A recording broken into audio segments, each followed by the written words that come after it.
Hello, everyone, and welcome to the Circle of the World podcast, where we discuss Joe Abercrombie's First Law series. I am one of your hosts, Lord Chamberlain Jeffrey, and here are my co-hosts, Archlector George, and Harrison, the Adeptus Historical. We are covering Before They Are Hanged, the second book in the original trilogy. Today we'll be covering Until Sunset, Long Odds, The Road to Victory, and Necessary Evils. So, let's get started. As usual, we must thank you all for your support. Whoa. Gracias! Okay, I took a sip of a drink. I thought you guys were going to talk more over there. Jesus. Well, most of you. Some of you have been a bit rowdy lately. Yeah, some of you guys Well, have that been guy obviously doesn't It's the listen space, to man. it, so. a little combative. They've been. And him, that wait. guy as well. Yeah, we'll see. But yeah, we just want to remind you all to follow us on social media, right? And our YouTube page, which has been growing. Thanks again to Harrison's Northern War video /series / whatever you're gonna do. Boss, epic fucking video, mate. Keep it coming. Tune in to hear about how barbarians get down in the north. Oh my god. So yeah, thank you all again for your support. We really do appreciate it. For this, since we're doing 4 chapters, we'll just go straight to the first chapter read through, and this one is Until Sunset. I forgot to tell you guys real quick. I will delete this part. Like I said, I skimmed it, so I will, just it's gonna be kind of like overview instead of like, Oh, we got it. Don't worry, we got this. All right. But no, but I I'm familiar with the chapters. Do you know what I mean? I just didn't really. I don't want to hear your excuses, Jeffrey. I'm gonna send Harrison to Maine, and he's gonna be like, "What is this place?" I'll fucking swim back. Oh my god, Harrison's never even I experienced the got ocean. you. I got you both. Right, okay. Okay. I'm serious. So our first chapter read through is Until Sunset, and we wake up alongside with Glocta, who has just been jolted awake by Practical Vitari, who informs, right? I And she's- love his fucking his reaction. It's just, okay, you'll have to go on top though. he's like, darling, if you can't resist me, I get it. I love how Oh, he's like slightly attracted to her. Everybody is, but like no one actually wants to do anything with her because she'll kill him. Yeah, they're scared of her. They're both like aroused and yet terrified of her. My favorite state of being.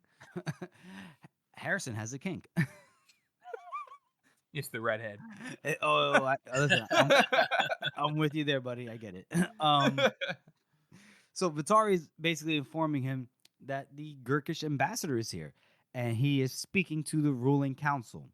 Now, Glocta's understandably upset here because he's the real ruler in Dagorska, and how dare these hoes talk to this guy behind his back? And then again, I just love his that fat fucker. Duty bound my fucking ass.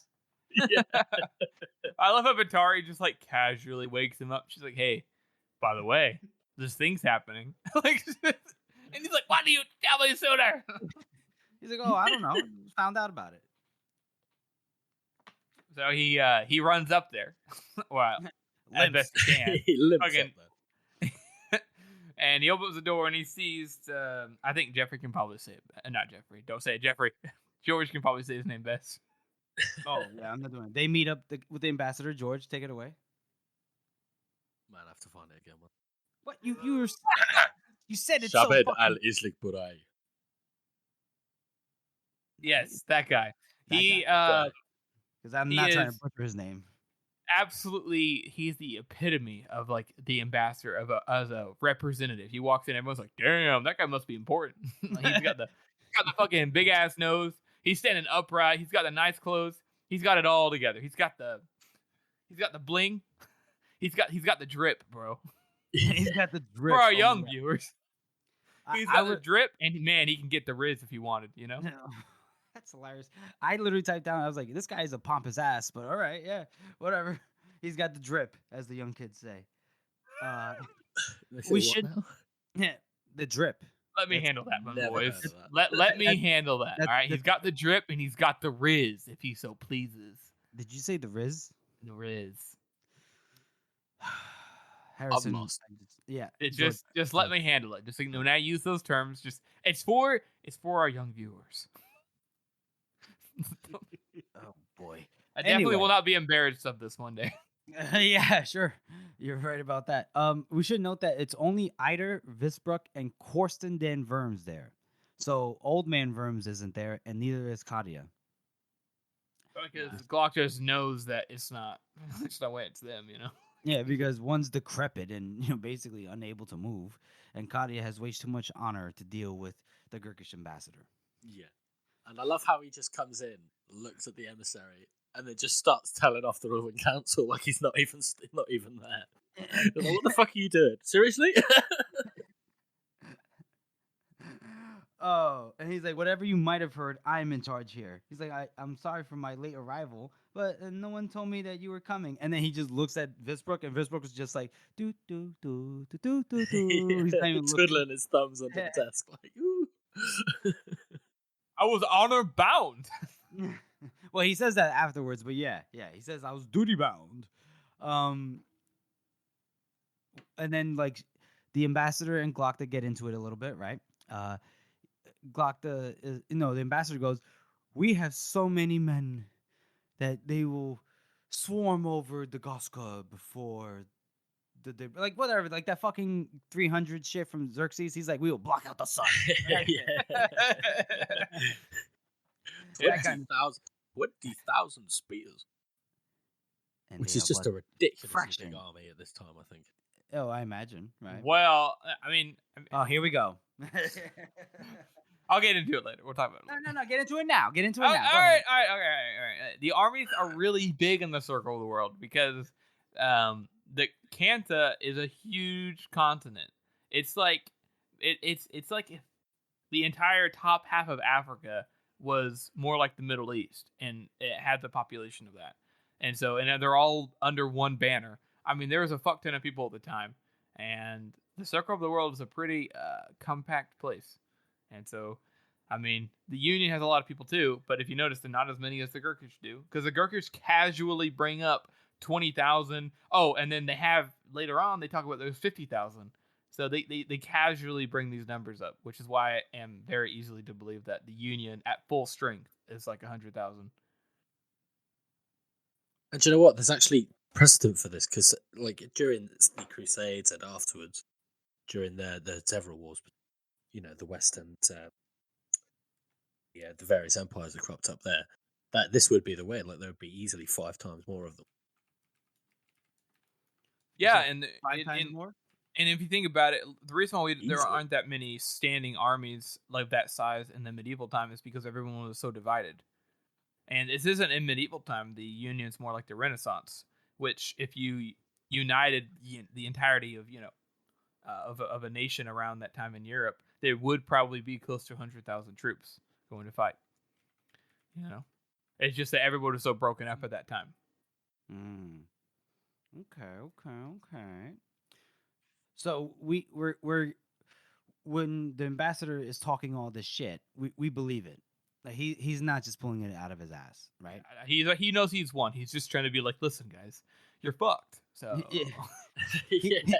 He's trying to be generous, but he keeps coming off as what's the word? A dick. So, and Glocta's like, man, we got walls. We got, we beat you guys before. And the classic Glocta's never phased by threats, No, he's not. But he was phased by this because when he goes, you remember what we did to Oriok? Ha! And then the ambassador's like, yeah, but do you remember a certain bridge with a certain battle with a certain officer? And then Glocta's like, he just peed himself a little bit. He's like, PTSD. And he's like, oh no.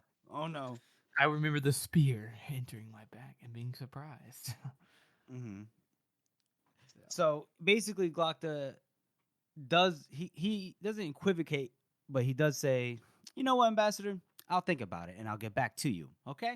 Ambassador's like, cool, homie.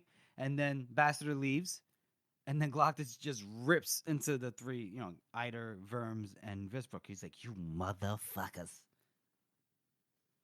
You guys want to jump in on this part? I thought it was pretty cool. Yeah, he just fucking, is like, what the hell's wrong with you guys? And, Ida's like, listen, this is more important than just one order. We all have something to contribute. This is, and everybody in the city could die if we don't, accept, we're fucked. Yeah, Eider takes that position, right? But then Verms is like, bro, we know you're not going to want to listen. Come on, man. Yeah. Visbrook's like, Yeah, I like how he's doing the classic nervous cartoon sort of thing. It's like, he's sweaty. He's not looking at. He's looking at the floor. He's tugging at his collar. He's tugging at his collar. Who actually does that? That's hilarious. And I like how the writing here, where he's like, it was incumbent upon me as a soldier to admit an unarmed representative of the enemy, in order to hear his terms. Oh. And then, Eider's just like, look, there will be no mercy when the slaughter starts if we don't at least entertain the offer, et cetera, et cetera. And then when Visbrook is like, some hope is better than none, Glocta realizes, oh, you have more hope in the people that are going to try to invade and kill us than you do in me. And so Glocta's like, all right, well, you know what? I'll consider the offer, right? And then Vitari, as they're walking out, Vitari's like, you'll consider the fucking offer? Oh, yeah. Vitari's got balls here. We have to admit that. Yeah, she just fucking grabs him. Like, what the fuck are you thinking? Yeah. I really like this interaction, though, because this interaction is like, Vitari's like, what are you doing? This is not your place. But Glocta is like, you know what? I know that you write letters to the Archlector, all right? You have your job, and I have mine, and you're still fucking practical.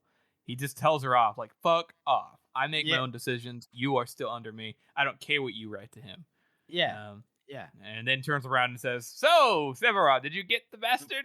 Well, hold on. You gotta give her due, though, because he's like, he does all that what you just said, right? He's like, you're get the fuck off me. It's the last time you'll touch that I explain myself to you, et cetera, et cetera. And he's like, get your hand off me. And then she doesn't let go. If anything, I think she grips tighter. And then it's like, uh-oh, she's about to stab this. Even Glocta's like, oh, is she gonna kill me? Is this the day I die by this redheaded bitch? And then finally. And then Severod's like, well, look at these two lovers. Get it, queens? Like that. And then, I forgot about that. Yeah, Severod's like, oh, wow. Yeah. A rose forcing its way through stony ground. Oh, George did the Cockney accent. Love it. Love it. And then Glocta doesn't even pay any mind to that. He just asks Severod, "Did we get him?" And then he's like, "Of course, duh."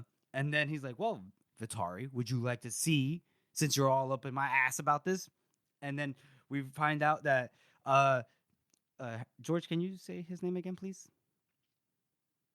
I keep having to go back to it. I can't remember it. It's right there on the page, man. Get the goddamn paper back. Shabed al-Islik Burai. Thank you. He he did not go back to the boat. As soon as he left the chamber, he got yoked up by Frost and Severard. And right now, this man is naked and tied to a chair. And we all know where this is going to go, right? We know. Yeah. He doesn't seem to know, though. No, because he's still got balls. Glocta's like, isn't this better to speak on level terms? And he's like, how dare you talk to me like this? Like, what? What? I'm going to take that bit out because that was a bit of a racist, little joke right there. Hold on. Burai is not impressed at all at first, right? No, absolutely not. It's just like, come on, get it over with. But he thinks that he's not going to get hurt because he's under a flag of parley, right? Yeah. It's just like, and Glocta's just like, no, that's not how we're playing this one. Yeah, right? He goes, parley? Rules of war? Yeah. The rules of war. Oh, God. And then he presses Burai about, who's the traitor? Because that's his main thing. He wants to know who the fuck is betraying the motherfucking Union, right? And Burai is like, fuck you, bitch, right? He's just talking all the shit. Just like that, yeah. Yeah. Fuck just- you, bitch. Yeah. I pity you, cripple the fool. Or I pity you, whatever. He just goes Mr. T on him. And then, but the problem is, everyone's tough until they get punched in the gut. Yeah. And that goes doubly so when the one doing the punching is Practical Frost. Because that is a big dude, and he just has no empathy or sympathy whatsoever. See, Practical Frost has been away from his family this whole time. He's been wanting to sew and crochet, and he can't do it in this heat. He can't do it in the heat, right? Because, I mean, if he's sitting there trying to crochet, he's trying to crochet like a blanket or something. What's the point? He's just going to fucking die, from the heat. He can't do it. So he can't do the thing he loves. He's away from the people he loves. His family. He can't sit in his rocking chair with his children, with his baby girl. So he's fucking just takes it out on the old man. He fucking punches him right in the gut. Well, we don't know he's old. Remember, he's majestic. This guy is majestic. Barai is, so we can't say he's old. At the very, he might be like in his 30s or 40s. All right, that's not old. I'm nearly there, you bastard. So don't say that. And Glock does the usual, like, what does he do? He's usual, like, melodramatic, villainous monologue about like, oh, you get punched. Everyone reacts the same. Yeah, we get it. And then, like, when he kind of like gets his breath back, he's like, I don't know anything. I'm a traitor. I know. Yeah. He also mentions like, oh, really? You think you're hot stuff? I know all about torture, all about being in the Emperor's chambers. Because he's like, if you torture me, it's against the rules of war. And he's like, rules of war? He's like, are you serious? He's like, I was tortured and with no rules of war taken into mind. I'll show you some Gurkish rules of war. Yeah, it's not too long after that. It gives him the Reservoir Dogs treatment. Yeah. Oh, yeah, he does, yeah. You watched it. Excuse me, sorry. Continue, George. No, that was it. So he cuts his fucking ear off. Yeah, he crumbles pretty quick. Yeah, he's just like, oh, I'm sorry. It's that Verms, and Doctor's just like, yeah, that makes sense. Go and get Verms, and then he's like, but it's also, and he's like, no, it's also that hot bitch. The hot bitch. Yeah. So now he's not happy, right? Because like, okay, so after Glock, like, real quick, does the monologue, Frost beats the shit out of him some more. Then Servar cuts off his ear, right? And then he's like, I like how in the book it's like, gah, right? Like his reaction to that. Yeah. Just gah, literally GAH. And then he's like, you're going to kill me. Like, what are they going to do? They're about to cut off his hands or something? Fingers, yeah. His fingers, right? Oh, we're gonna get to that part. We remember how that went out for how did that go for? Teufel. Teufel. That's what it was. And then he just straight up snitches on the son, and he's like, okay, great, that's it. And like in Glockta's point of view, where like he's like, oh, okay, great, it's Firms. I know what it was. He's a piece of shit anyway. Great. And then he's like, and the Eider, like without Glockta prompting him for like anybody else, right? And that upsets him. He's like, oh, no. She gave me soup. Damn. Gave me soup.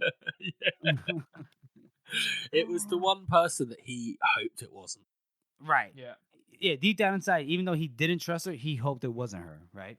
Yeah. And he was like, I think he was actually sort of like, he kind of fell for her manipulations, the soup for one thing, and then like the jewelry, and she did seem quite desperate. In that chapter, like, oh god, well, I'll give you everything I have, like all of my jewels and stuff like that. Mm-hmm. Well, so to him, it's just like, oh, it's like the last person that he thought might be good. Yeah. He's just, it's the potato. Yeah. But she also is like, very. Not a lot of people are very understanding, and not a lot of people are like ignore the fact of the way he looks and the way he acts, and she did both, and it's hard for him to. He gets over it pretty quick because it's fucking Glockta. But he's also like, damn. I think he's more like he knew it could have been her the whole time, like you said, guys. But he also was like, just depressed that it ended up being her because he's like, damn, I thought maybe she, maybe I could have gotten laid, That's not where you thought you were going with that. Yeah, I did not think. He thought that he was like somebody who's actually taking the time to care about me. That turns out she was just manipulating me the whole time. Damn. Well, Yeah. hold on. I think we need to. I have a twofold response. First, I think we need to think. I feel like Glockta, because of all his, I don't want to say deformities, but just because of what happened to him when he was in Gurkle, right? That physically he's not up to certain tasks. Let's just say, in a romantic sense. So I was thinking when Eider is being so empathetic to his position, to his past, his situation, it's not so much as for him a physical connection. I just think he connected with her on a very deep rooted human to human level. Yeah. Exactly. Yeah. Right. Exactly. I was just being Right. No. Hold on. I got this. I got you, Harrison, because that's one thing. So that really hurt him, right? Now the second part of my little twofold response is listen, he might want to get some booty, but because of his predicament, his way of getting booty, considering the fact that do we all agree that he has no how do we say he doesn't have the equipment?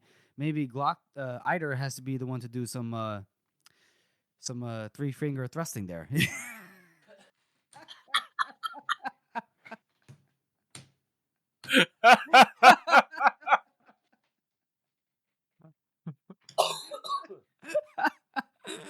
And you thought this was gonna be a quick episode. Oh, silly me.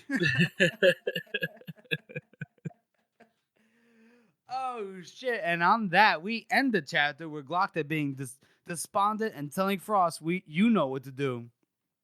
Gentlemen, how would you rate that chapter? I think I'm going to give this one a 6. Oh, damn. And it's not as good as you guys might expect it, because I feel like at this point in the book, in the trilogy even, Joe is learning how to pace properly. So he knows that he can do this half of the chapter, and then he can do the immediate follow up to this later, which is what we're going to be covering later in the episode. Okay. So it's like the setup to a joke, and later we get the punchline. Oh. So I like it. I like the setup here that he's going for. Interesting. 6. Okay. Harrison? I'm gonna go with a 5. It's same reason that George said. I like how he's setting it up, but it also is it's kind of it's not because it's shorter. I like it because it kind of shows that Glockta is very quick on his feet, and then like you said, the next half of this shows that he's kind of with that. He's kind of a step ahead of everyone, but it's also kind of I don't know. I just don't enjoy it. To be frank, I just don't enjoy it as much. I don't know what it is. I feel like it's a really good event chapter, but I don't know what it is. I'm always like, oh yeah, this chapter, maybe because it is set up. Instead of it being slow build up setup, it's direct setup, and for some reason that does not excite me as much. So let me have my feelings. I mean, you can have your feelings because I'm going for the sequential rating. I'm giving it a 4 out of 9. No, oh, fucking hell! I thought why? It'd be the lowest. Why? It's sorry to say, it's mad short. It's very short, and there's a lot. Jeffrey doesn't like short chapters. I want long, meaty chapters. That's what I like. Do you know what it is? I think and that's a personal preference. Now, again, the chapter itself in the 2-3 pages or 4 or whatever, how long it is, it's good, well written, and it's concise. Gets to the point, and a lot happens within 5-10 minutes of reading. But I mean, just not a lot really happened. Just a lot happened within the context of 6 pages. Do you know what I mean? So, yeah, I'm just gonna give it a 4 out of 9 because, it's America, man. It's what I do. What? Why are you throwing me under the bus too? I'm just kidding. Anyways, so that's our chapter.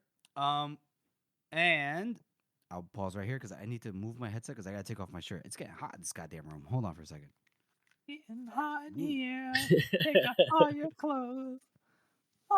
It's too hot. I fucking hate take that my song. clothes off. Did I hear correctly when I took off the headset? Were you doing the Nelly song? Yeah. He was just singing it for my benefit. Oh, did you know Chance the Rapper did Chance the Rapper did a cover on it, and it's kind of like a old school 50s cover. Ooh. I'll send it to you guys. I like covers. Yeah, covers are good. All right, hold on. All right, now and we'll move on to our characters. No, not our. Sorry. And now our next segment, which is best meme of the week. Take it away, George. Okay, yeah, we got user on Reddit, Mithrande Lily again. I mean, I think among actually Getting up to the greats now, you know. Yeah, you're getting up to the greats, aren't you? Fuck me. You're Camo almost on the same boards, level as Tam Al Bor. man, fucking.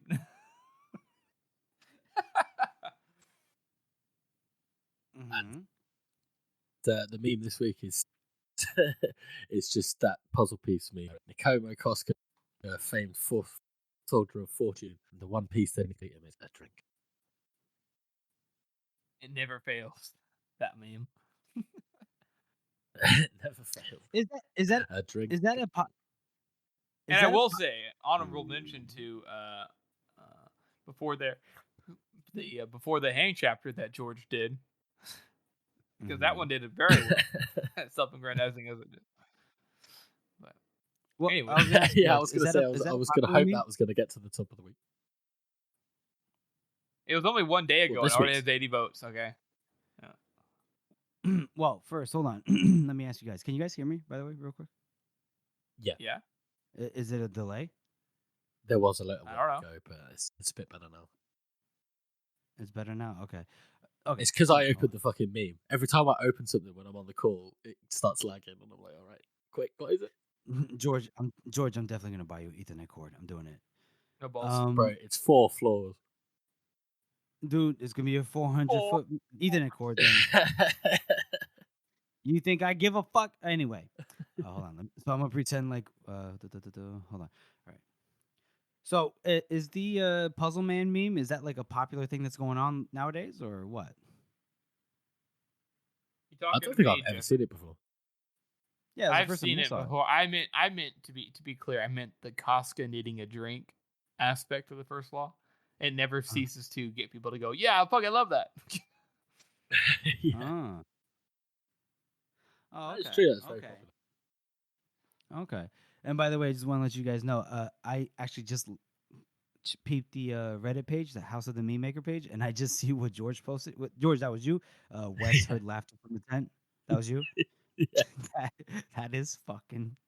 That's vile. I love it. I love it. Oh, unrequited love. Our heart breaks. Oh, our heart. Oh man, I love it. Fucking love it. Awesome. Amazing. So, and Harrison again with the fuck. You gotta stop doing this shit, Harrison. Harrison, I love the Mr. Incredible meme. I don't know why. No, but where he came from. Where the fuck did the Mr. Incredible meme come from? Hey, somebody took. I reckon took it's Disney's ghost marketing team. It probably is. More than likely.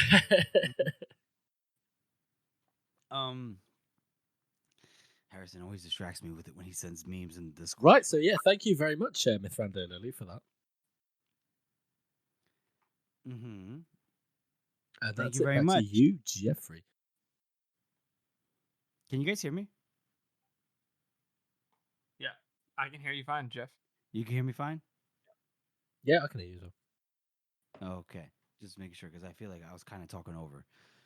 All right. No, I was being a tick. I was. Oh, okay. Gotcha. Just want to make sure. He wasn't being a dick. He was trying to move us I was along. just wrapping up. No, I appreciate it. It was just I couldn't tell. Okay. So we'll move on to our second chapter read through, which this one is long odds. This thing is like what, a page and a half, if that. It's two and a half pages. Short. It's actually 3 pages total. Mm-hmm. So basically, we're looking at this from Pharaoh's perspective, her point of view, and they have, her and the gang have taking a position on a hilltop. And the hilltop is littered with like these stones, these weathered stones that like I I don't want to say it's like Stonehenge or anything like that, but Yeah, it's what would very similar to a certain other hill Yeah, with another stone circle. stones on them. Yeah, which is a very nice little later detail. on. This is not a spoiler. This is not a spoiler. There is a distinct regional there's a distinct place in the north that also is similar to this, but either it's been kept up better or just due to the weather and how things work there. It's a slightly taller hill, but with still stones on them, and they're both have been stated to be very, very old, like older than the old empire, like probably before the old time, whenever devils roamed the earth. Both of them are like that, which is just an interesting little bit of lost, forgotten civilization lore that I fucking love. It's so cool. Yeah. It's like whenever you see an ancient something ancient in our real life, and you're like, are they connected? Are they aliens? Yeah, they're all aliens, I guess.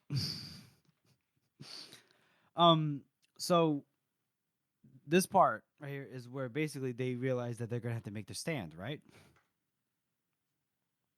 Yeah, pretty much. Yeah. Like Pharaoh's frowning as usual. She's looking out.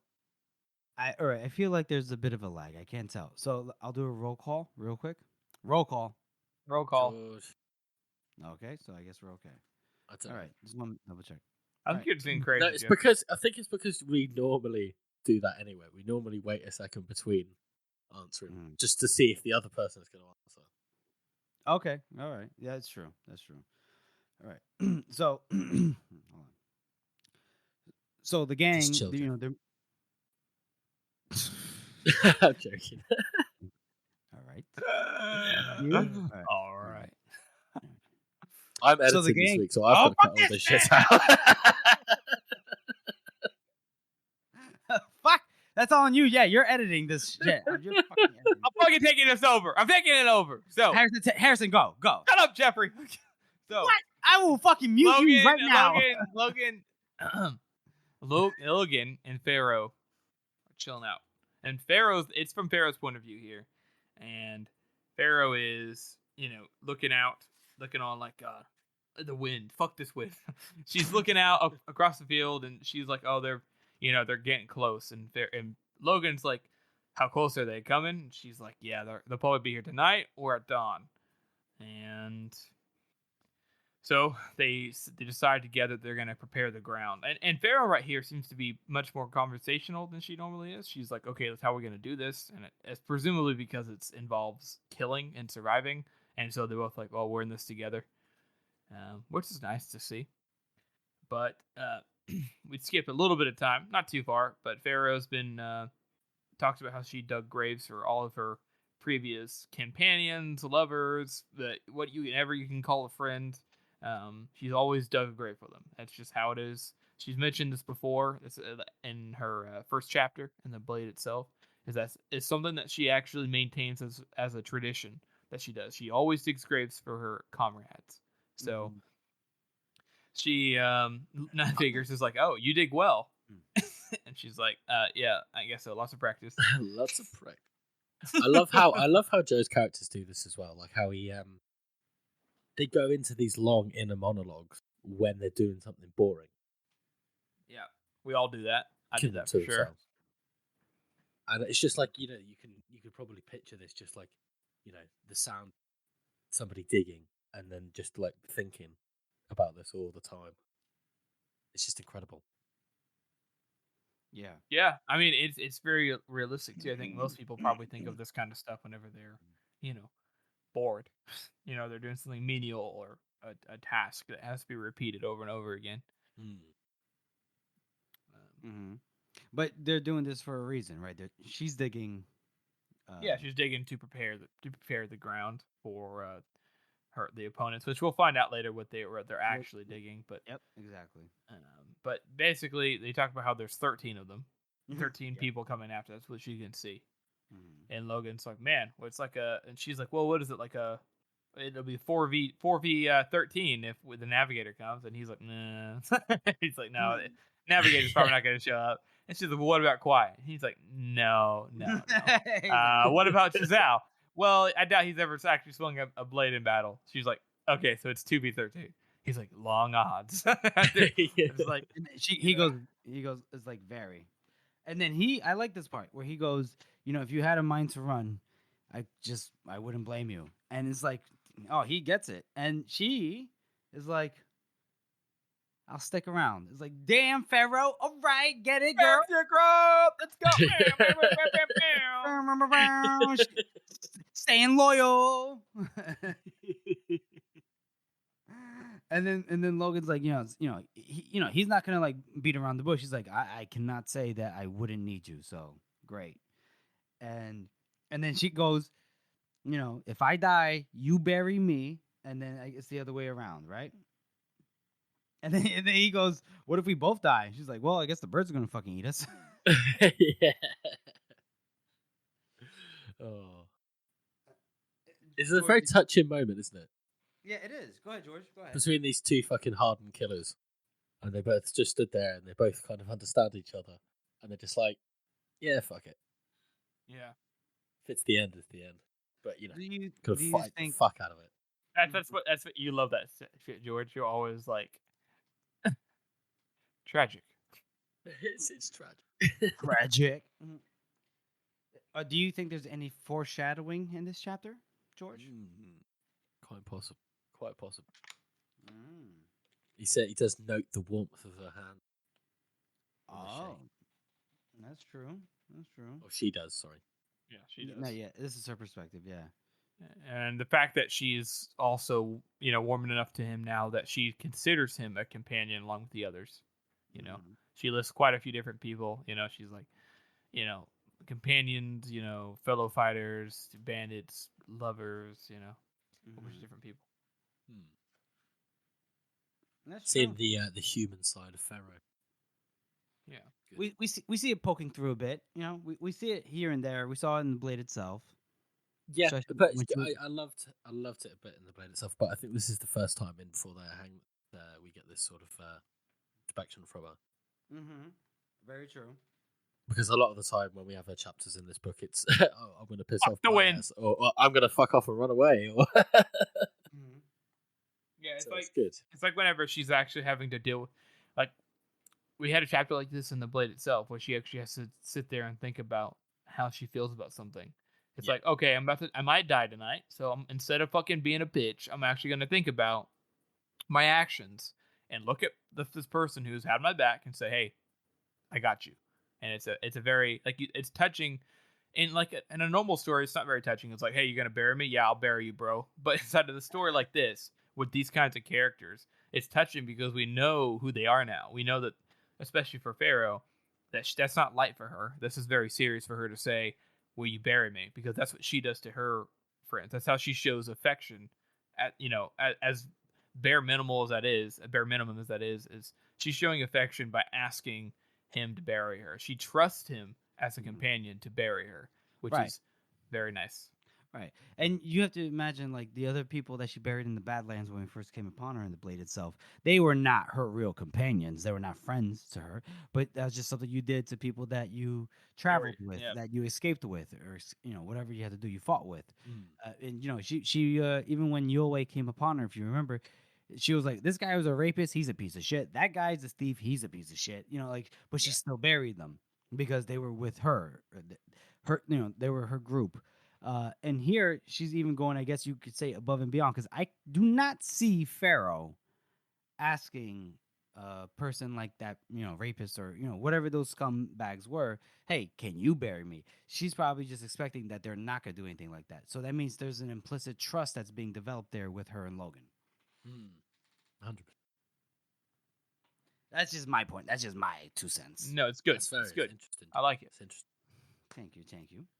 Well, that was the end of the chapter when they said, the birds can eat us after all. What's the difference? And then there's just like, not much. There's no difference. So, gentlemen, what do you guys rate that chapter? Harrison? I reckon I give it a nice 6 out of 9 because it is a very good Pharaoh chapter. I think it's much, and also like the little subtlety of the standing stones. And right now it doesn't mean much, but knowing what goes on later on in the series, we're like, oh, that's kind of cool. I like that little Easter egg, and I like the fact that this might be this is one of her better chapters where she's not just saying fuck everything. She's like thinking, about herself and about the situation. And I feel like a lot of these preparation chapters for like an event, sometimes they're like, as we'll see in this next chapter, they're just like this. Okay, have a little bit of heart, but this one, I think it's so cool that Joe was able to pull so much, like you said, like feeling out of this very short chapter from in the way that they are. And so I feel like it is a short chapter, yes, but like their interaction is sweet whenever it really out of context it isn't at all. And I really like that he's built up. It's like Joe has a tendency to build up to something, but what he's actually building up for is the emotional situation that's going on rather than the actual event that's happening. And I really think that's unique. Okay. I'm going to agree with Harrison. I'm going to give it a 6 as well. I do like the shorter chapters, to be honest. I like, especially this one, which is split up. You wouldn't think you'd have to split up a 3-page chapter, but it works. It's 3 parts, each probably a page or less. It definitely does not waste any time. It uses it effectively. Very. And I think that's what's really, really interesting about Joey as well. He's got this really good economy of words. He can put a lot of meaning, and it's not just emotional meaning, but it's a lot of like literal meaning to a very few words. And it's just so good. It's so interesting to read. Yeah. What about you, Jeff? Well, I'm struggling a bit. I'll be honest, because obviously it's a very short chapter. He's like sitting here in an argument for it. He's like, I'm listening to what you're saying, but fuck you. No. The best I can do is a 3. Well, hold on. Can you give me 6 for this chapter, Jeffrey? The best I can do is 3. Best back, yeah. Well, so here's the thing. Like, it's a very short chapter, right? But at the same time, up until this point, until this book, Pharaoh's chapters, from the Blade itself, and I guess you could say from the beginning of this book, have been sparse. And I don't know, it's difficult because it's very short, and I want to give it a low score on that, right? So I'll be honest with you. This. I'm just gonna tell you my score, right? All right, I'll tell you. I was gonna give it just on the basis of the duration of the chapter. I was gonna give it a 3 out of 9. But my feeling, how like interested I am in the chapter, and like what George and Harrison, what you guys were saying about it, I'm gonna have to double it to a 6 out of 9. I'm gonna double it. Bada bing, bada boom, bada bam. Pharaoh's gonna jam. All right. Dude, I mean, like, honestly, you see so much character progression in 3 parts, George, like you were saying. I feel like, it's so subtle. It's so subtle. It's almost ineffable. Like, you can't really put it into words, but you see it. It's one of those things. It's so hard to explain why this is good. Mm-hmm. And I'm no fucking English literature kind of guy, Mm-hmm. But fuck me, I could read that chapter over and over. No, it's a great chapter. It is. There's so much packed into it because you realize, oh, shit's about to go down, and this is them just getting like so quote unquote their emotional affairs in order. So yeah. And like Harrison said, there's even some subtle world building built into it. Mm-hmm. Yeah, that's true. Maybe the old empire, the ground will give him some assistance there through a metaphysical sort of way, kind of thing. Yeah. Whatever. Whatever, man. Whatever, bro. Whatever. Whatever, step bro.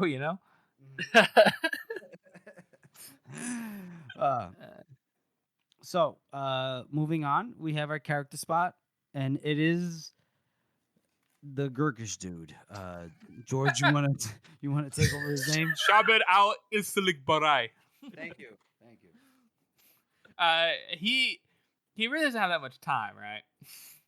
As we'll see in this next chapter, it's not a spoiler. He doesn't make it very far. But the fact that he comes in there and he's like the epitome. Like sometimes Joe will make a character and they look and they act like how you would expect them to act in a story and in real life. In real life, sometimes you see people like this who fully embody, what they are supposed to be. You see like a sales guy and he's like a perfect sales guy. But because of how Joe writes his characters, like you already know that this motherfucker's got shit going on at home. You know what I mean? Like for some reason, whenever Joe, I'm serious, like whenever Joe writes these characters and they seem fucking normal as shit, because we know that all the other characters are so complex that I naturally feel this character more than other characters because I got his role out of the way. What's going on behind him? Even though he doesn't talk about it at all, zero. I like that this guy is literally just like an ambassador and he fully embodies that. I love it when Joe does that. He does that with this book as well because he's really just a soldier and the epitome of a soldier. And he does it very well, whereas other people, you'd be like, I really don't give a shit. And yeah, sure, you won't really remember this guy, but for some reason, the fact that he gets fucking tortured when he's just trying to do his job is kind of sad. He's just trying to go in there and be like, hey, he would have, he did everything he was supposed to do. If he didn't want to get captured and tortured, he shouldn't have been such an imperious little prick, Yeah. That is the most British thing I've ever heard you say, George. Well, hold on. We can say the same thing about Glockta too. Yeah, Glockta's a fucking cunt, all right? And wait. So, but if we're gonna call Glockta a cunt, whoa! If we're gonna call Glockta a cunt, we have to call Shabed al-Islik Burai a fucking cunt too. All right. Listen, think about this. Yeah. He did the political equivalent of going into that fucking bridge. That's exactly what he did. You're right. He did. Exactly. I'm just saying. He also, in a way, is just doing his fucking job. And he's just like, hey, bro, like, in his mind, but he goes up there and says, hey, I'm offering you a parlay for... Here's the thing. He thought, if they deny it, whatever. I'll just go back home to my wife and kids. Yeah. And then he just fucking gets captured and get his head chopped off. Or it could equally be, I'll just go back to my 50 fucking bed slaves. It could be. But that's the thing, right? Is in his mind, though, he's just doing his shit. He's like, why would you torture me, bro? Like, I'm an ambassador. Even in our modern day, we're just like, oh, yeah, we don't fuck with ambassadors. In our modern day, we're not even allowed to fucking deal with expats, Like, it's like not a thing. And fucking Glock doesn't give a shit. And he fucking just tortures the man. Well, fucking chops his head off. I just feel for him a little bit, all right? No, Harrison, you're soft. You're soft. Here's where I'm racist. No, I'm not. No, I'm not. How dare you xenophobe? Listen, here's what I'll tell you right now. I'm not going to spoil it for our listeners that haven't read the books, and that might be like 3 people. But listen, there's another person that we could say is a counterpart, and there's a big difference, all right? This guy, Mr. Burai, came in there talking hella shit, all right? He came in there, is like, you ain't got no warriors, you a cripple, we tortured you once, we'll torture you again, you broke-ass bitch. That's what he was doing, and that's exactly why Glockta had no issue. He's like, I'm gonna torture this motherfucker easy. Okay, well, I guess what I'm trying to say is the fact that we are debating this so much proves that he is, in fact, for how little he is, a very he fits the role perfectly that Joe put him in. And there's not another character like this in the entire series, actually, that who is like this kind of pompous, classic, fucking ass ambassador. I'm pretty sure we can find a few. The other one's not another ass ambassador.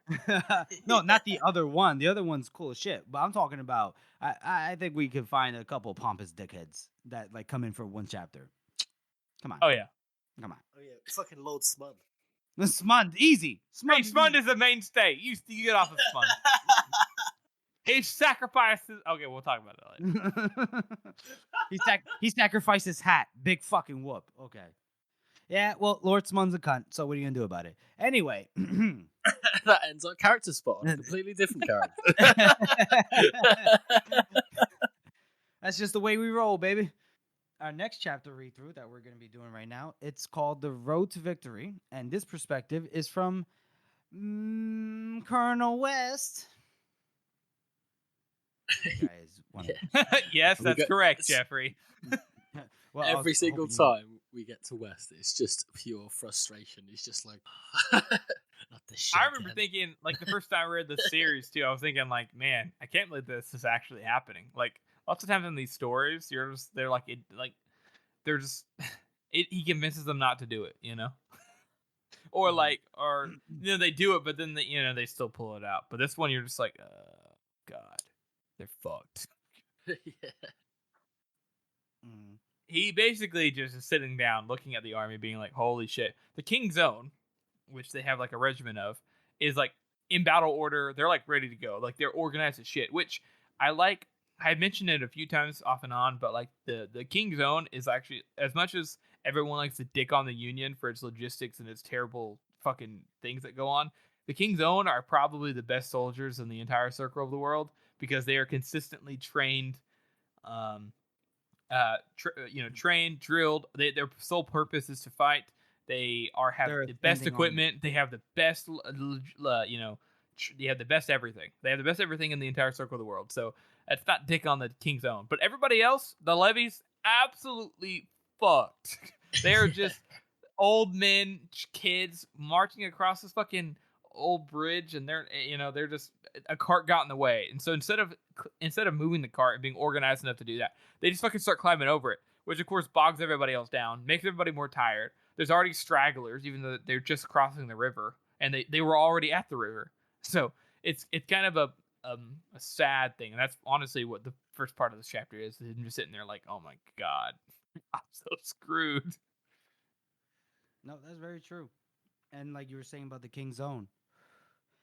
Well, it says the neat blocks of the King's Own. You said a regiment? I think there's more, right? No, there is one regiment of the King's Own with Ladislaw. So I believe that is 4 battalions. 1 battalion being a cavalry, I think. What's the numbers on that? The number, it's like 2,000. So 500 per battalion. Which we get confirmation of this battalion size later on in the heroes. So it is indeed like about 500 men per battalion. Obviously, it's going to be less in some, more in others, and about 250 in a company. So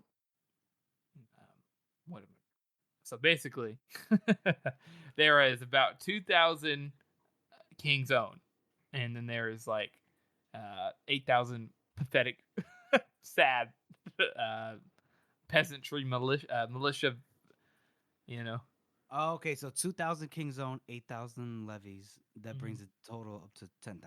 Okay, gotcha. I was putting the Adeptus Suis Paces there, huh? I was prepared for that one.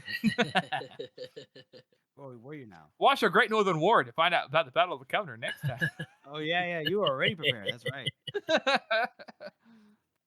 So we continue on this chapter when, Wes is looking upon this shit show when they're trying to cross the river. And Lieutenant Jallenhorn comes up, right? Yep. He rides up to him and he was like, man, what a fucking mess. I love how he just always states the obvious. He's just like, yeah, looks like they're having some trouble. I mean, honestly, if the ambassador wasn't here, I'd definitely give the character spot to Jallenhorn here because this little moment, basically, Jallenhorn's like, sorry, not Jallenhorn. West is like, listen, son, I have an important task for you. I want you to ride to Marshal Burr, go back to Ostenholm, and tell him that Prince Ladislaw has disobeyed orders and his pursuit is going to attack Bethod on his own, going across the river, and is more than likely going to fail. So, go out there and tell him that. And Jallenhorn's like, no, we're not gonna lose, right? I mean, surely not. And West is like, no, we're screwed. So take this letter. This is not out of sentiment. I trust you. Take you and a half a dozen good men and go and get this job done for me. It's what needs to happen. And he says, okay, all right. Well, Jallenhorn is such a good guy. He's like, I don't want to leave you. I need to fight for you, And it's like, oh. And then he says, Wes is like, if the worst comes to worst, which it probably will, I want you to tell my sister that I'm sorry. And John was like, nah, that's not gonna happen. Yeah, What'd you it say? is sad. That's the one word he can come up with. Like he's like, yeah, you were. He was always sorry, and that's the only thing that. Yeah, and it's a commonality from this point on from when Wes, isn't it? Yeah, but at the same time, you can't trust. He's not gonna be able to tell Jallenhorn a whole dissertation on like why he fucked up, how he fucked up, and how he'll get better. All Jallenhorn really could tell Artie, if that was the case, is Wes told me to tell you that he's sorry. Which is also a very, see, in my mind, a lot of people will, they think, well, I'm trying to kind of deep here, boys. Go for it. There's a lot of people out there, unfortunately, who will basically say, oh, I'll sacrifice anything for you. Oh, I'll do anything for you. And what they really mean is, oh, I'll die for you. But like, they don't actually, that's like the extent of it, right?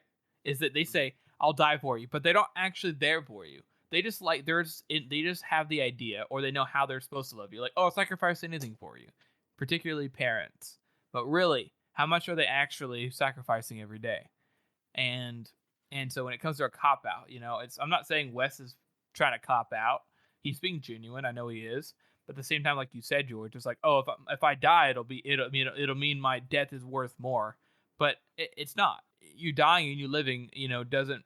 If you die, and you said sorry, it doesn't mean actually something more or not. I don't think it does, because it's for that same reason. It's like, it doesn't matter if your life is given for somebody in your own head. It only matters if the other person actually, if it matters, because it's not about you, it's about the victim. And so, yes, he said sorry. Yes, he means it. But like you said, George, it's like he thinks his death will make a difference at this point. He still kind of has this idea in his head, I think, that this death, if he dies, then it'll be okay, because at least he said he was sorry. But it's not about him. And I don't think he's realized that yet. And it's irritating, but also hopeful in that moment. Yeah, exactly. It's, again, very, very, very, very short chapter that has a lot of meaning crammed into it. Mm-hmm. Jeffrey? I think I see what you're saying, Harrison. I would say, though, maybe Wes here, I'm just trying to take like the devil's advocate point of view here. Yeah. As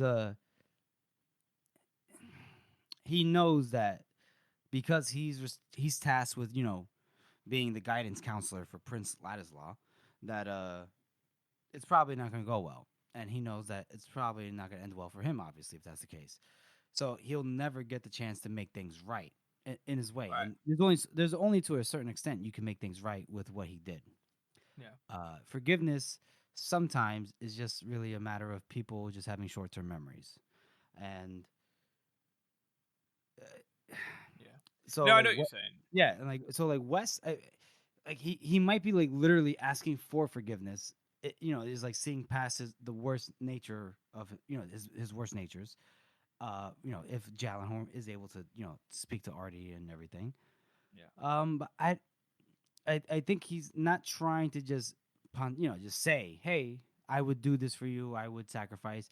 He knows what he did wrong, and the most succinct way he can put it is, I'm sorry. He doesn't have the you could say the emotional intelligence to really dictate what he feels, especially when he's entrusting a message to the carrier. You know what I mean? Yeah. And no, he and doesn't- you're right. You're right. yeah, Jeffrey. and he doesn't have the time to write a letter because he had to focus on a letter to focus on the task at hand, which is hey, Ladislaw completely disregarded what you said, what I said, what the Northman said, and by no means am I saying that West is being malicious in the fact that he might be kind of a little selfish still here. Right. No. I just mean, like, passively, he's been in such a habit of thinking of how do I feel about this, that I think at this point, not later on, because later on it's a different thing. There's a different moment later on in the series where he says something similar, but it doesn't feel the same, and we'll get there. Right. And I think you're right. In his mind, that's what he's doing. But I feel like at this point, with how he is also coming from kind of still a selfish standpoint. Like, he's still growing. He's still learning how about himself, because he's had to confront himself a little bit after he, fucking was abusive. And now he's having to think about it more. And I don't think he's fully realized how to make it actually better, No, And so I think true. you're right, but I don't think he fully realizes what it actually means to be sorry. If that makes Right, sense. and that's my point. It's like he doesn't have the emotional intelligence to really process everything, and Yeah. he definitely does not have the wherewithal to put that in a letter or in a very short message that he has to give to Jallenhorn. That's, I guess, what I'm trying to say. Yeah. So I'm gonna give this chapter, despite everything we said and how much is in there, I'm still gonna give this chapter probably a 3 out. No, probably 3 out of 9. 3 out of 9. And the reason why is because unlike the other ones where this is for Wes, it's a interesting moment for his character in a couple different ways. But at the same time, it's a very stereotypical, like, oh, I'm gonna die, say sorry for my family. Okay, goodbye. And there's no extra little lore area. There's no like this kind of with Pharaoh in the previous chapter. It's like, oh, I didn't expect her to say that. Like that's interesting. That it's more complex. This one, it's a bit more stereotypical, and yes, there's a lot of meaning behind it for West's character, but that's all there is in this chapter. That's all it's really for. We already knew that they were gonna be fucked. So since Jallenhorn off, Jallenhorn is not with the army, so it's a pretty light chapter, though. I mean, overall. I'm gonna give it a 5 out of 9, to be honest with you, just because like I understand the everything that Wes is feeling and wants to convey to Artie, and just like his predicament right now with Ladislaw. It's the writing is saddled with it. Like it's not explicit, it's implicit, and I feel it, and I don't know. I mean, Wes is not a good guy. I mean, he's not a bad guy, but he's not a bad guy. Do you know what I mean? He is. He's he's not as bad as some of the other people. Yeah, that was a Wreck-It Ralph reference, by the way. Yeah, I was gonna say, is that a fucking Wreck-It Ralph meme? Yeah. You are bad guy, but you are not bad guy. but it just feels like his dialogue is loaded with a lot of meaning, and I don't know. I guess I get it, and I speak to it. I mean, it speaks to me. I'm sorry, and it's again, which is interesting, right? Like how it affects different people. Yeah, because I guess I've been on the receiving end of somebody being like kind of empty sorries and promises, and not saying that you have given empty sorries and promises, but I guess I'm more sensitive to it, Okay. And so it makes me a bit more unforgiving of West, especially after his abusive behavior. Even though I know that he gets better, I'm definitely not saying like, oh, there's no hope for him. But I do think it's interesting, the differences. But I've talked enough. George, your thoughts? I'm gonna go exactly halfway for, because I like West chapter again. And this just shows like just how hopeless the situation is. West is George, just kind of pulling through. George, George, you're cutting out a lot. Hold on. Can Am you I? repeat? Yeah. At least for me. Can you just repeat? I like West chapters a lot. Yeah, I like West's chapters a lot, and I also like these short chapters. But like I said, this really just shows how hopeless the Union situation is, and it's just a really good. Again, like all of these, the last 3 chapters are all set up for an event that's going to happen, and I love the fact that these are all happening concurrently. Yeah, Nice. I do. It's a really good. There's all these little setups before the really big moment. In the next episode, we're going to be covering quite a few bigger, more action-packed moments. And I just like I said a minute ago in the last chapter, there's a lot of build-up, but we kind of hit some of that climax here rather than in the actual physical climax. And it's a really unique aspect of a lot of the first law books. So we'll go on right to Necessary Evils, and this one, ladies and gentlemen, is the culmination of what just happened from the previous Glockta chapter, right? And obviously, it's Glockta's point of view again, and he's in the room. He's about to go into the room of the audience chamber, and he's like, "Okay, Practical Frost, give me the bag." And I like how Practical Frost is like, "You ready?" And he's like, "Yeah, let's just go." And then they walk in. Visbrook, he irons his uniform apparently. Verms is just chilling. He's trying to like chill, but you can see that he has some anxiety. And Eider, she's just all business. That's what all Eider is. And then Casca's here too. Look at that. Casca's just chilling by the wall. He's just hanging in there. And Glokta is like, "Hey, what is he doing here?" Right? Yeah. And now because Casca's in there and Glokta asks and everything, Eider is like, "This concerns everyone, so like you can't just make the decision alone. It's just not happening." She kind of got some big dick energy here, Yeah. She's got that privileged white woman energy. Go ahead. Sorry. Yeah, so this chapter is really, it's fairly short as well, but the main thing here is the fact that after they talk for a moment, fucking Verms is like, "Oh God, fucking Glokta knows. He knows he's onto us. We, as an audience, we know who's actually a part of the conspiracy, who let everything go." So Verms is like, "Oh God, we're fucked." He starts freaking out. But then Carlotte is like, "No, I'm not really worried." She's like, "Oh, my mercenaries have already taken over the gates and let the Gurkish in, and they've taken over the temple. It's over. It's over, Glokta. Listen, you played a good game, but it's over." And Glokta's like, "Oh, that's funny.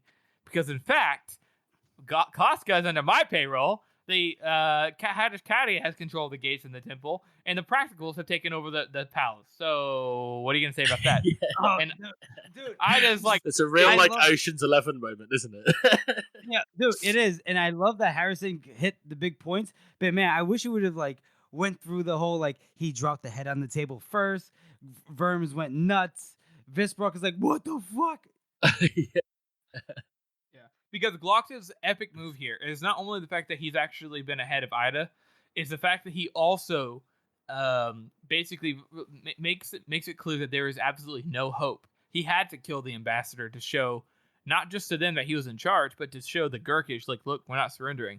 Now there's no way for Ida and Verms to negotiate because they killed their ambassador.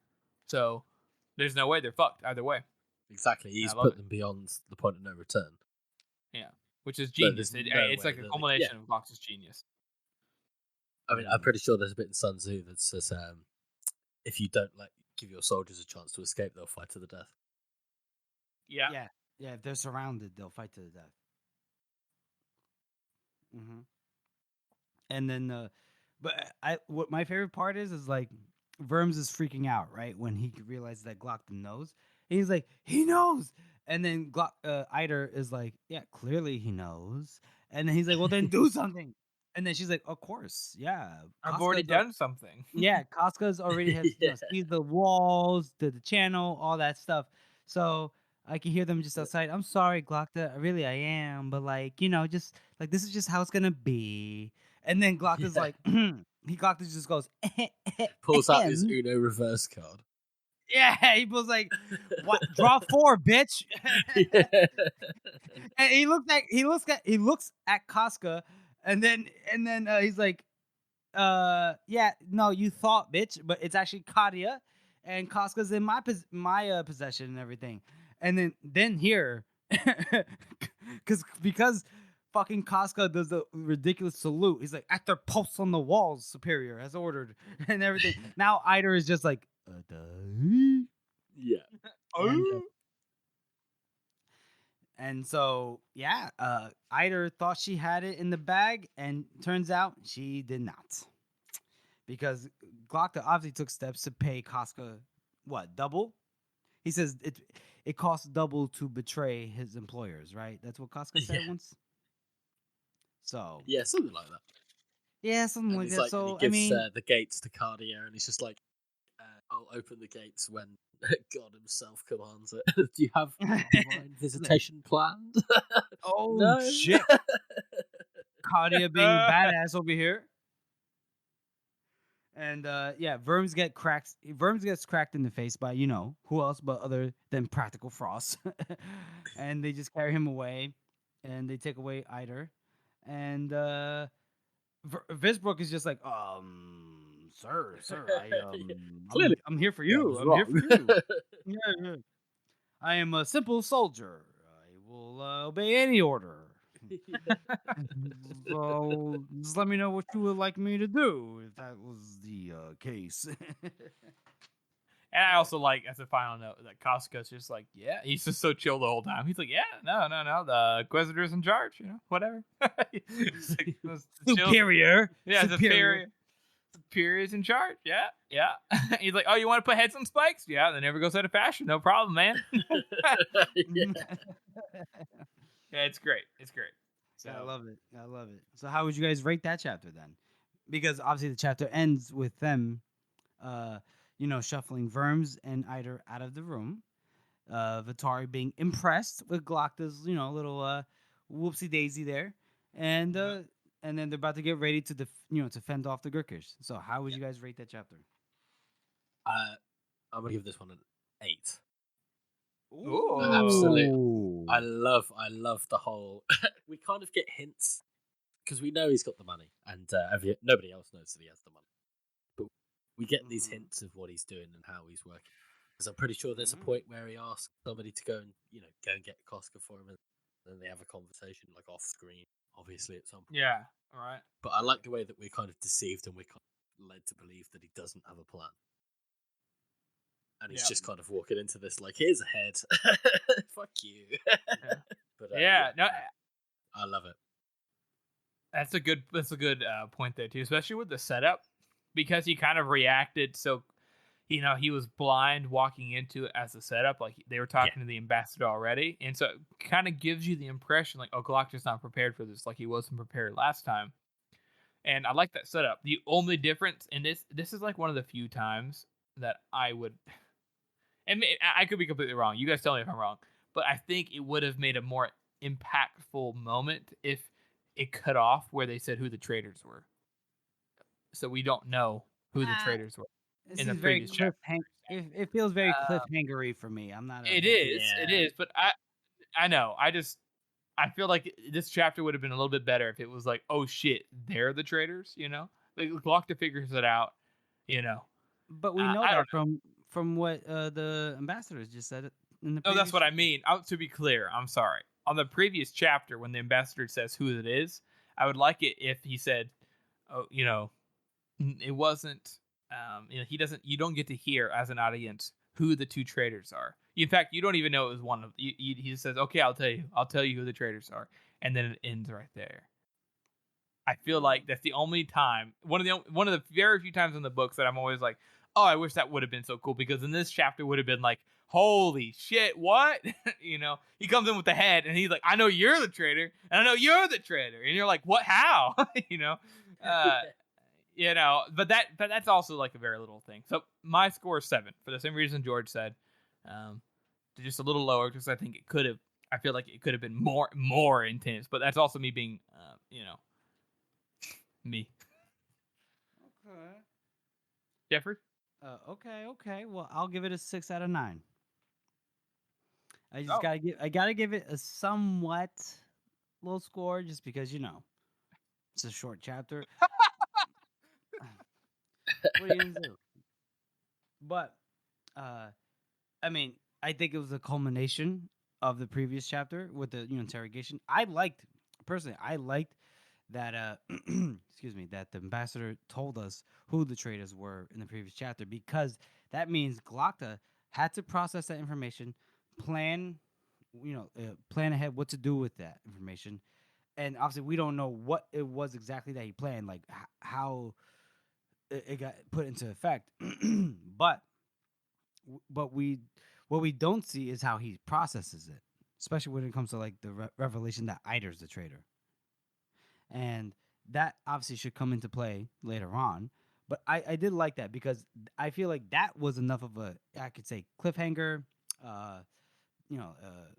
bait on a hook kind of thing from the previous chapter. And then we kind of see some resolution, not resolution in terms of like how he's gonna react in terms of like him getting that knowledge. Like, what's his reaction to that? And then there's the action of like, okay, the political or the logistical action of it, and then the emotional reaction would probably get later on. But right now, he's just got to get down to business. He's got to like nip this shit in the bud. Yeah, I get what you. Yeah, I agree. So that's the end of our fourth and final chapter read through, and we'll dip into the community and interaction segment. Harrison, do you want to take this away? Yeah. So I did a poll a little bit differently this time. You know, I'm gonna have got a good idea for next time. Maybe like a kind of, and you guys will see it now by the time we release it, like a build your own army kind of thing. And I'm curious to see what kind of armies people build. But this time, we have about 300 votes. And what the situation is Bethod with 2,000 Northmen, but in the north, or a Monza with 20,000 mercenaries, but on the offensive. And we got some. Monza ended up winning with 152 votes to Bethod's 144, which is pretty damn close. And whereas I personally think Bethod would probably win, I think it's only like a 6 out of 10 difference, because if Monza is able to get him in any kind of decisive combat due to her numbers and how she is on the battlefield, I think she'd be able to win against Bethod. But if the war goes on, if it gets dragged out anyway, which Bethod is very good at, then I don't think she'd be able to win. So it's kind of an interesting scenario there, and I plan on doing more of these. I think people liked it for the most part, but the fact that we had some interesting things, most of the comments said I think Bethod would win for XYZ reasons. Some good conversations in the poll. You guys go check it out on Reddit there. But there was one comment. I promised him I'd fucking talk. Let's just preface this. Let's preface with the fact that it was Harrison was behind the wheel on this whole poll, and that means you guys are completely innocent.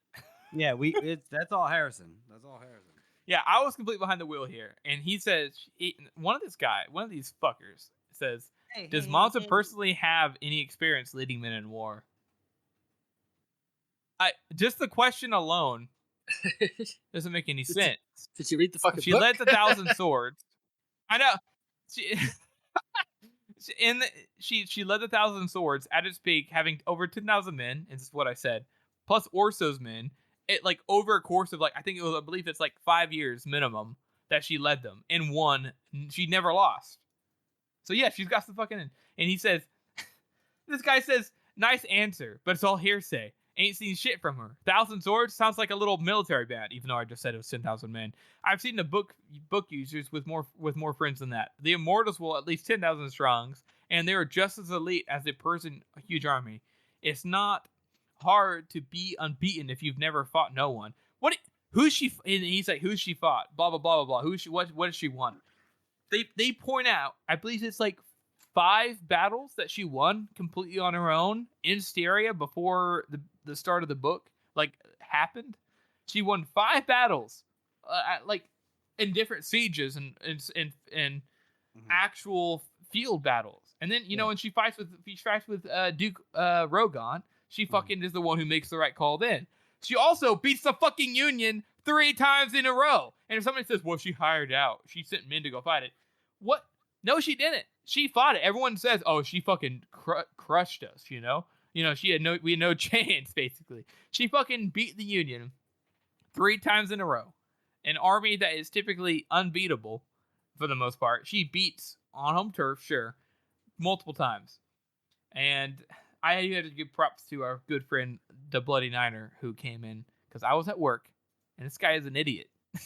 Whoa. And they fucking broke everything down for him. I mean, hello,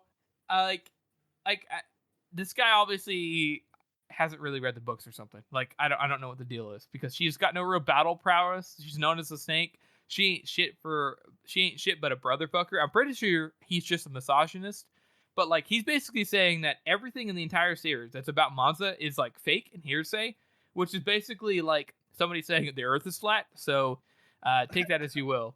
But just Jesus Christ, I don't like. And then whenever after we point it out, I tell him I basically wasted my breath to even talk to him because he's obviously got his mindset on the fact that Monza's a bitch, and so he's like, "Oh, you're out to change people's minds." I'm like, I don't see the fucking point of even talking to you.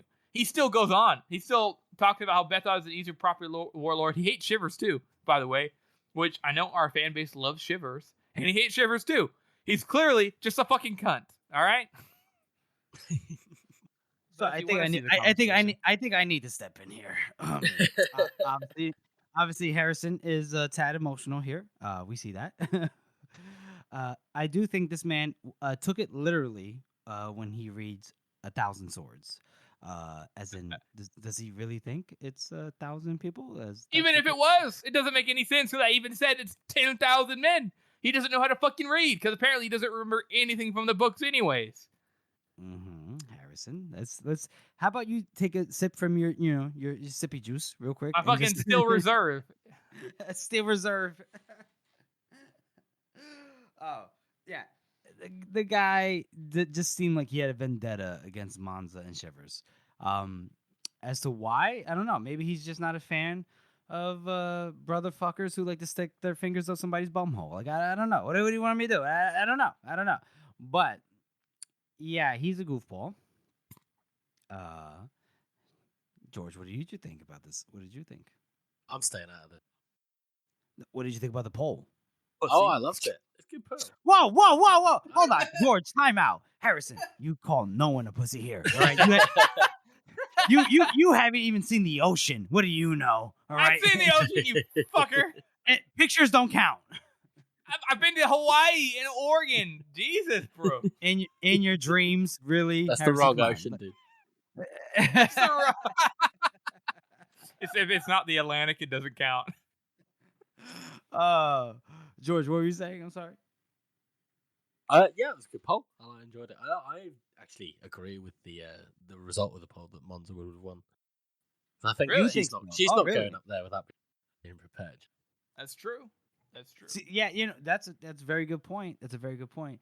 But it's just that I feel like Bethod's knowledge of the land is like, man, like he was spanking ass in the whole war against the Union until he was like, Logan's back. Ooh, I gotta get him. Even then though, he had to go after him. Remember, he had to. If he didn't, men would keep leaving him. Yeah, no, right, which is true. But I'm saying like that scenario that whole little that microcosm is not happening here, right? But Monza has to travel to the north. She has to fight against Bethod. Bethod has 10,000 men. I feel like he has more though. Is that correct normally or no? You're just putting you're just 10,000. Okay. I'm just putting a hard number on there. You're just putting a hard number. Okay, got it. So, and like we're talking Styrians or are we talking mercenaries again? I kind of glanced at the poll. Mercenaries. That's a big thing right there. Yeah, that's the thing. With mercenaries, I honestly think it's a definite Bethod. Now, if we're talking, she gathered all the Styrian soldiers, from Austria. The thing though, right? She was able to keep those mercenaries in line, and she won multiple battles with them. They even say that they won battles that they were proud of with her. Mm-hmm. Yeah, I know, but I'm just saying, like my opinion, I think Bethod will win. Now, I think if it's the Styrian soldiers, I just think it's a lot closer. That's all I'm saying. Yeah. But anyways, it was a good poll for the most part, other than that one guy. But what are you gonna do? What are you gonna do? That's a show, everyone. We want to thank you all for listening and supporting this podcast. As you all know, this is a passion project for the three of us, and your support really does mean a lot to us. Join us next time as we cover Among the Stones, The Fruits of Boldness, One for Dinner, and One of Them. And make sure you follow us on social media. We're on Reddit, we're on Twitter. We haven't been doing a lot lately, but we're going to pick up soon. So forgive us. And we do have a website. It's circleoftheworld.com. And if you haven't already, please subscribe to this podcast on Apple Podcasts, Spotify, Google Podcasts, or any podcast app that you use to get your podcast from. And please make sure to rate and review this podcast as it helps spread our reach. Thank you all again for listening. Heads on spikes, eh? Never goes out of fashion.